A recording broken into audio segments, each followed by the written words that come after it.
या देवी सर्वभूतेषु मां सृष्टिरूपेण संस्थिता नमस्तस्यै नमस्तस्यै नमस्तस्यै नमो नमः।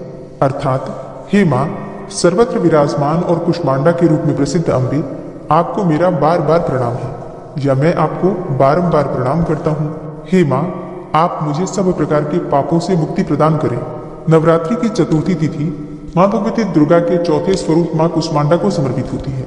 शास्त्रों में ऐसा कहा गया है कि माँ कुष्मांडा की पूजा करने से आपके सभी अभिष्ट कार्य पूर्ण होते हैं और जिन कार्यों में बाधा आती है वे भी बिना किसी रुकावट के संपन्न हो जाते हैं। माँ कुष्मांडा की पूजा करने से भक्तों को सुख और सौभाग्य की प्राप्ति होती है। देवी पुराण में बताया गया है कि पढ़ने वाले छात्रों को माँ कुष्मांडा की पूजा नवरात्रि में अवश्य करनी चाहिए। माँ कुष्मांडा उनकी बुद्धि का विकास करने में सहायक होती है। तो 1 अप्रैल 2025 मंगलवार के दिन माँ कुष्मांडा की पूजा हम करेंगे और आज की वीडियो में मैं आपसे बात करने वाली हूँ कि माँ कुष्मांडा की संपूर्ण पूजा विधि क्या है, माँ कुष्मांडा का प्रिय भोग क्या है जो आज हमें अर्पित करना है, किस रंग के वस्त्र धारण करके माँ की आराधना करेंगे, माँ का प्रिय रंग कौन सा है, कौन सा पुष्प माँ को अर्पित करें जिससे कि माँ की कृपा का वरदान हमें प्राप्त हो, और कौन सा मंत्र जप करें जो माँ को अत्यंत प्रसन्न करने वाला हो, और माँ कुष्मांडा का स्वरूप क्या है जिसका हमें पूजा के समय ध्यान करना है, किस प्रकार से माँ की आराधना करें, कौन सी वस्तुएं माँ को अर्पित करें जिससे कि माँ प्रसन्न होकर हमारी पूजा का संपूर्ण फल हमें प्रदान करें, और जिस भी कामना से हम पूजा करते हैं, व्रत धारण कर रहे हैं, हमारी वो मनोकामना माँ कुष्मांडा पूर्ण करे। इसके लिए आज विशेष क्या करना चाहिए, संपूर्ण जानकारी आपको माँ कुष्मांडा की पूजा से संबंधित आज की वीडियो में शेयर करने वाली हूँ। तो बहुत महत्वपूर्ण है आज की वीडियो, पूरा जरूर देख लीजिए और अच्छी लगे वीडियो तो इसे लाइक भी जरूर कीजिए, क्योंकि आपके लाइक्स, आपके कमेंट्स मेरे लिए बहुत महत्वपूर्ण होते हैं। यही एकमात्र जरिया है जिनसे मुझे पता चलता है कि आपको ये वीडियो अच्छी लगती है और आपके लिए ये वीडियो उपयोगी है। तो अगर वीडियो अच्छी लगे तो लाइक तो जरूर ही किया कीजिए। बात करेंगे पूजा विधि के बारे में, लेकिन उससे पहले जानते हैं 1 अप्रैल 2025 के शुभ मुहूर्त के बारे में। देखिए, चतुर्थी तिथि में माँ कुष्मांडा की हम पूजा करते हैं और चैत्र मास की शुक्ल पक्ष की चतुर्थी तिथि प्रारंभ हो रही है 1 अप्रैल को सुबह 5:42 पर, और चतुर्थी तिथि समाप्त हो रही है 2 अप्रैल को सुबह 2:32 पर। 1 अप्रैल को मंगलवार के दिन सुबह 9:49 से प्रीति योग लग जाएगा। इसके साथ ही 1 अप्रैल को दोपहर से पहले 11:07 तक भरणी नक्षत्र रहेगा। इसके अलावा मंगलवार को वैनायकी श्री गणेश चतुर्थी का व्रत भी किया जाएगा। सूर्योदय काल का समय है सुबह 6:10 पर और सूर्यास्त का समय है शाम को 6:38 पर। बात करें राहु काल की, तो राहु काल रहेगा दोपहर में 3 बजे से 4:30 तक। राहु काल में कोई भी शुभ कार्य प्रारंभ नहीं करना चाहिए। अगर आप पहले से कर रहे हैं तो बिल्कुल कर सकते हैं, कोई दिक्कत नहीं है। 1 अप्रैल को ब्रह्म मुहूर्त का समय है सुबह 4:45 से 5:35 तक, और अमृत काल रहेगा सुबह 6:50 से 8:15 तक, और अभिजित मुहूर्त का समय है दोपहर में 12:06 से दोपहर 12:55 तक। 1 अप्रैल को अत्यंत ही श्रेष्ठ और शुभ मुहूर्त हमें प्राप्त हो रहा है सर्वार्थ सिद्धि योग का। सर्वार्थ सिद्धि योग प्रारंभ होगा 1 अप्रैल को सुबह 11:06 से, और इसका समापन हो रहा है 2 अप्रैल को सुबह 8:49 तक। और सर्वार्थ सिद्धि योग, जैसा कि नाम से ही पता चलता है, कोई भी कार्य आप इसमें करते हैं, चाहे पूजा पाठ करें या कोई काम शुरू करते हैं आप, तो उसमें आपको सिद्धि मिलती है, सफलता मिलती है। और अब जानते हैं कि नवरात्रि के चौथे दिन आपको किस प्रकार से माता कुष्मांडा की पूजा आराधना करनी है और कौन सा उपाय करना है। तो देखिए, जैसे हम प्रतिदिन प्रातःकाल जल्दी उठ रहे हैं नवरात्रि में, उसी प्रकार से प्रातःकाल जल्दी उठना है और नित्य क्रिया से निवृत्त होकर स्नान कर लीजिए। स्नान करने के बाद साफ स्वच्छ वस्त्र धारण करने हैं। आज के दिन माँ कुष्मांडा का प्रिय रंग होता है नारंगी और हरा, मतलब नारंगी और हरे में से किसी भी रंग के वस्त्र आप धारण कर सकते हैं।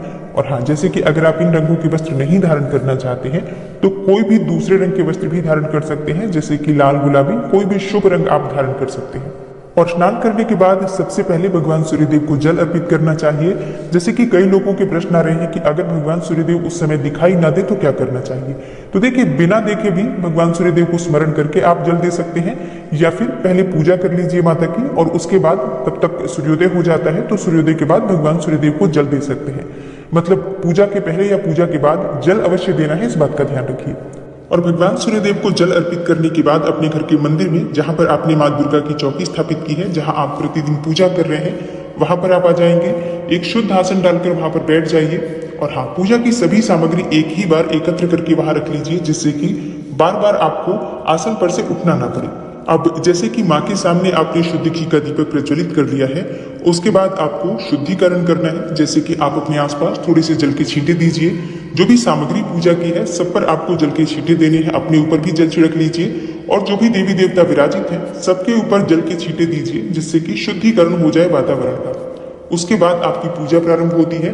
तो पूजा प्रारंभ करने से पहले थोड़ा सा जल अपने आसन के नीचे डालकर और उसी जल से आपको 2 बार अपने मस्तक पर तिलक करना है। अब आपकी पूजा प्रारंभ हो जाती है। इसके बाद आप आसन पर से तब तक नहीं उठ सकते हैं जब तक कि आपकी पूजा पूर्ण नहीं हो जाती है। अब विधि विधान से चौकी पर विराजित सभी देवी देवताओं की पूजा कर लीजिए, जैसे कि कलश देवता, गणेश जी, षोडश मातृका, नवग्रह मंडल, जो भी देवी देवता आपने चौकी पर विराजित किए हैं या फिर मंदिर में पूजा कर रहे हैं करके, तो जो भी देवी देवता है सबकी पंचोपचार विधि से धूप, दीप, अक्षत, पुष्प जो भी आपके पास उपलब्ध है उस सामग्री को अर्पित करके और पूजा कर लीजिए। अब इसके बाद आपकी पूजा प्रारंभ होती है माँ भगवती दुर्गा के चौथे स्वरूप माँ कुष्मांडा की। तो अपने दाहिने हाथ में थोड़ा सा अक्षत और पुष्प ले लीजिए और माँ कुष्मांडा का ध्यान कीजिए। अब सभी देवियां माँ दुर्गा का ही स्वरूप मानी जाती हैं, तो माँ दुर्गा की जो मूर्ति या फोटो आपके पास है उसी में आपको माँ कुष्मांडा का ध्यान करना है। माँ कुष्मांडा का स्वरूप क्या है जिसका आपको पूजा के समय ध्यान करना है? तो देखिए, माँ कुष्मांडा की 8 भुजाएं हैं, इसलिए इन्हें अष्टभुजी देवी भी कहा जाता है। इनके 7 हाथों में क्रमशः कमंडल, धनुष, बाण, कमल पुष्प, अमृतपूर्ण कलश, चक्र तथा गदा है। वहीं 8वें हाथ में सभी सिद्धियों और निधियों को देने वाली जपमाला है। शास्त्रों के अनुसार माँ कुष्मांडा को कुम्हड़े की बलि अति प्रिय है, इसलिए संस्कृत में जैसे कि कुम्हड़े का नाम कुष्मांड है, तो इसकी वजह से भी माँ दुर्गा के इस स्वरूप को कुष्मांडा कहा गया है। तो माँ के इसी स्वरूप का आपको ध्यान करना है और माँ कुष्मांडा का ध्यान करते समय आपको माँ के बीज मंत्रों का जप करना है। माँ का बीज मंत्र क्या है? ऐं ह्रीं देव्यै नमः। अगला मंत्र है ओम कुष्मांडा देव्यै नमः। एक और मंत्र देख लीजिए, या देवी सर्वभूतेषु माँ कुष्मांडा रूपेण संस्थिता नमस्तस्यै नमस्तस्यै नमस्तस्यै नमो नमः। तो इन मंत्रों में से जो भी मंत्र आप जप सकते हैं उसे जपते हुए माँ का ध्यान कीजिए और उसके बाद आपके हाथ में जो अक्षत और पुष्प है वो माँ के चरणों में अर्पित कर दीजिए। इसके बाद आप विधि विधान से माँ दुर्गा के चौथे स्वरूप माँ कुष्मांडा की पूजा आराधना कीजिए, जैसे कि धूप, दीप, अक्षत, पुष्प, नैवेद्य, ये सभी चीजें जो भी सामग्री आपके पास उपलब्ध है एक एक करके माँ दुर्गा को अर्पित कीजिए। माँ दुर्गा के चौथे स्वरूप माँ कुष्मांडा का प्रिय पुष्प है लाल गुड़हल का पुष्प या फिर गुलाब के पुष्प। आप चाहें तो पीले कमल के पुष्प भी माँ को अर्पित कर सकते हैं। तो इनमें से जो भी पुष्प आपके पास उपलब्ध है माँ की पूजा आराधना कर सकते हैं। ये पुष्प ना हो तो जो पुष्प आपके पास उपलब्ध है उसी पुष्प से माँ की पूजा आराधना कर सकते हैं। और माँ का प्रिय भोग क्या है जो आज आपको लगाना है? देखिए, माँ कुष्मांडा का प्रिय भोग होता है मालपुए का भोग। कहा जाता है कि आज के दिन माँ को मालपुआ अर्पित करने से निर्णय क्षमता में वृद्धि होती है। माँ इतनी प्रसन्न होती है कि आपको मन चाहे वरदान की प्राप्ति होती है। लेकिन अगर आप मालपुए का भोग नहीं लगा पाते हैं तो आप हलवे का भोग लगा सकते हैं, चाहे तो दूध से बनी हुई मिठाई का भोग लगा सकते हैं और इसके अलावा फलों का भोग भी आप लगा सकते हैं। तो अपनी इच्छा के अनुसार, सामर्थ्य के अनुसार माँ को भोग अर्पित कीजिए। विधि विधान से पूजा आराधना कीजिए, मंत्र जप कीजिए और पूजा पूर्ण होने के बाद माँ कुष्मांडा की कपूर और लौंग से आरती कीजिए। और जब आपकी पूजा पूर्ण हो जाती है तब अपने आसन के नीचे फिर से थोड़ा सा जल डाल दीजिए, 2 उंगलियों से उठाकर 2 बार अपने मस्तक पर लगा लीजिए, जिससे कि आपने जो भी पूजा आराधना की है, जो भी मंत्र जप इत्यादि किया है, उस सब का संपूर्ण फल आपको प्राप्त हो। और बात करते हैं आज के उपाय के बारे में। तो देखिए, नवरात्रि के चौथे दिन जब हम माँ भगवती दुर्गा के चौथे स्वरूप माँ कुष्मांडा की पूजा करते हैं, उस समय माँ को अगर मालपुए का भोग अर्पित करते हैं और उसमें से कुछ मालपुए किसी ब्राह्मण को किसी मंदिर में दान करते हैं, तो इससे माँ कुष्मांडा की विशेष कृपा आपको प्राप्त होती है और मन चाहे फल की प्राप्ति होती है। इसलिए जब भी आप कोई भी भोग अर्पित करते हैं तो किसी न किसी को बांटिए जरूर, चाहे आप किसी कन्या को दे सकते हैं, किसी ब्राह्मण को दे सकते हैं। उसके बाद बचे हुए प्रसाद में से परिवार के सभी सदस्य ग्रहण कर सकते हैं। और इसके साथ ही एक और कार्य आपको जरूर करना चाहिए, जैसे कि जब आप माँ को भोग अर्पित करते हैं, किसी भी वस्तु का भोग आप लगा देते हैं, उसके बाद एक पान के पत्ते पर लौंग, इलायची और सुपारी रखकर माँ को अर्पित करना चाहिए। इससे आपको समस्त प्रकार की कामनाओं के पूर्ण होने का वरदान माँ से प्राप्त होता है। दोस्तों, नवरात्रि के चौथे दिन माँ भगवती दुर्गा के चौथे स्वरूप माँ कुष्मांडा की पूजा आराधना सच्चे मन से करने से किसी भी प्रकार की आपकी परेशानी हो जीवन की, वो दूर हो जाती है और मन वांछित फल